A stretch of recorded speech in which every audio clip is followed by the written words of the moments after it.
नमस्कार। गो गोरखपुर रेडियो पर आप सुन रहे हैं आज दिन भर की बड़ी खबरें। आइए फटाफट नजर डालते हैं आज की सुर्खियों पर। शहर में सोमवार सुबह से शुरू हुई बारिश, दिन भर रुक रुक कर होती रही वर्षा। मौसम विभाग के अनुसार चक्रवाती सिस्टम के कारण पूर्वी यूपी में हो रही भारी बारिश के चलते नगर निगम क्षेत्र में जल भराव से सड़कें जलमग्न, नाले हुए ओवरफ्लो।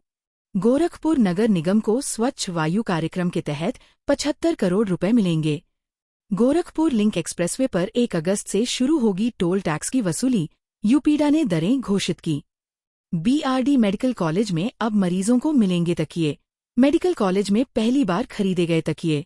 डीडीयू में 17,500 छात्रों ने प्रवेश के लिए चॉइस लॉक किया। दीनदयाल उपाध्याय विश्वविद्यालय में एमए अर्थशास्त्र प्रथम सेमेस्टर की कक्षाएं हुई शुरू। गोरखनाथ यूनिवर्सिटी में नर्सों के लिए प्रोफेशनल डेवलपमेंट ट्रेनिंग की हुई शुरुआत। आदित्य यादव ने यूपी अंडर-19 बैडमिंटन चैंपियनशिप में गोल्ड जीता। Purvanchal express train power fail होने से 2 घंटे रुकी रही। नया इंजन भेजा गया तब रवाना हुई ट्रेन। छपरा गोमतीनगर एक्सप्रेस अब 20 मिनट पहले चलेगी।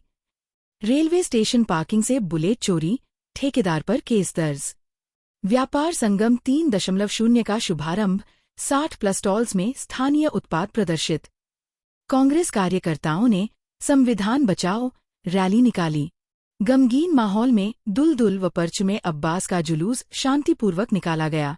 ऑनलाइन गेम खेलने के बाद बास्केटबॉल खिलाड़ी ने आत्महत्या की। मलाम गांव में अवैध गांजा शराब बिक्री के खिलाफ महिलाओं ने प्रदर्शन किया। कैंपियरगंज में ट्रेलर की चपेट में आने से मासूम की मौत।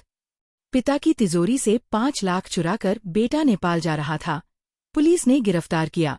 दिल्ली में सड़क हादसे में सिविल सेवा की तैयारी कर रहे 2 युवकों की मौत। तो ये थीं आज दिन भर की प्रमुख खबरें। कल सुबह मिलते हैं खबरों पर विस्तार से चर्चा के साथ। नमस्कार, शुभ रात्रि।